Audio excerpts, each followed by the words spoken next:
Let's take a look at this Yahweh guy. It's Jehovah. So they pray to Jehovah. This is their main God. Jehovah, that's the name of their religion. Jehovah Witness, right? Jehovah's Witness. Jehovah's apostrophe S. Jehovah's Witness is the name of their religion. Let's take a look at who this guy really is. And I do mean guy. I mean man. Jehovah is not a God that created universes and planets and all this kind of stuff. So if you look at the word Yahweh, which as we know is Enlil in the modern day Bible, according to the Sumerian tablets, which predates the Bible by thousands of years, it comes from the word Yahu, which is Assyrian, and Yahweh in German is Jehovah. And so they took the German version of Yahweh. And how do I know this? Because during the World War, the Jehovah's Witnesses were in full support of Nazi Germany.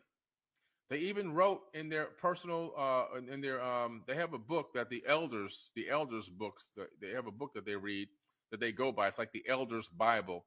And in there, they were making appeasements for Germany and saying and hoping that their mission goes right, and they blessed them with the love of God and everything else on what they were doing over there in Nazi Germany.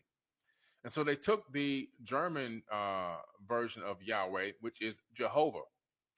So Jehovah, which or actually really is Jehovah, is really what it is, Jehovah, because the J really is it sounds a Y sound. But regardless, it became Jehovah in America.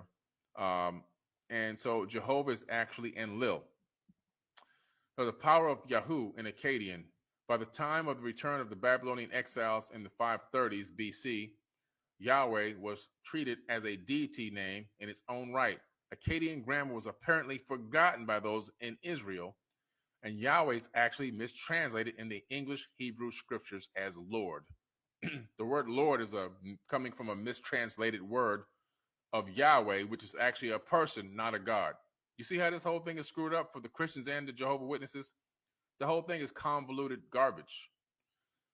So you see here, to write this image, Hebrew reads from right to left. And transliterated into English, it's Yahweh or Yahweh, Jehovah. But you see the J is actually supposed to be silent.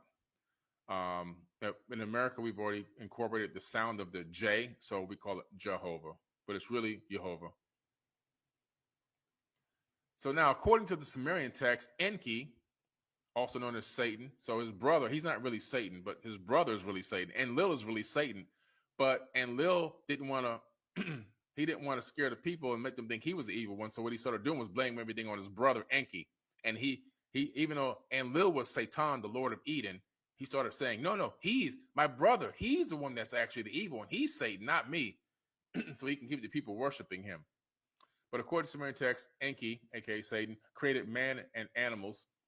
He didn't create man and animals in the Sumerian tablets. That's a little bit of a I should have said something like he used genetic techniques to modify existing animals and hominids on this planet. Okay, he didn't make anything from scratch. Nothing was made from scratch here. His brother Enlil created the earth and sky. Now he didn't create the earth and sky. And this is the part of the mythological version. But what he did was he utilized his understanding of seed planting, and he utilized his understanding of weather patterns and weather control. It's talked about in the Sumerian tablets. He would control the weather and dry crops out amongst high multitudes of humans to make them starve to death. So this guy had the power over weather and everything.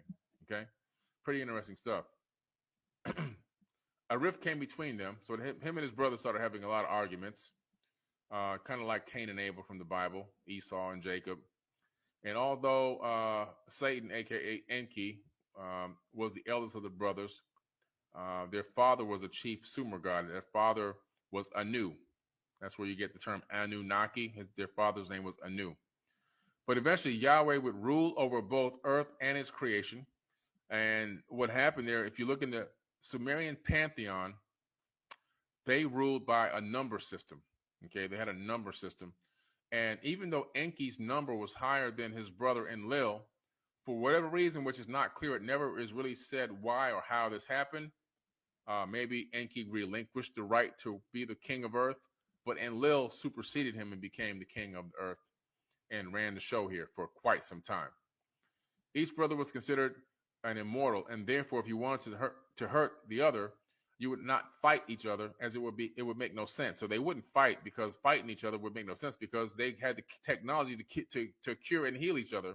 So what they would do is they would attack each other's things, like their land, the people that they ruled over, the structures that they built, and so forth and so on. That's how they hurt each other. And their father got pissed off and said, look, you go to this side, you go over here. You guys stay away from each other and just do your own separate thing. But this is where Jehovah comes from. Jehovah is actually coming from the ancient Akkadian and Babylonian cuneiform tablets, thousands of years prior to the existence of Jehovah's Witnesses. And the person that they're praying to, and I do mean person that they're praying to, is one of the most evil killing rulers of all time. He would kill humans for fun. Okay. Later in the Akkadian version of the flood story, recorded in the Epic of Gilgamesh, which is a famous read, it's the true full story of Noah's Ark. Enlil, who's actually, like I said, Jehovah, actually causes the flood.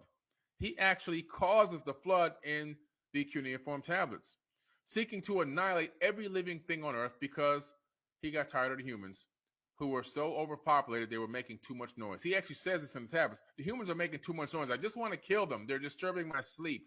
He would kill thousands of humans at a time just because they were too loud for him. This is who Jehovah's Witnesses are praying to. Where can you find out more about this guy? The Atrahasis. Okay, let's look at some of the things that Jehovah was doing on earth back in the day. Let's see what the Jehovah was doing.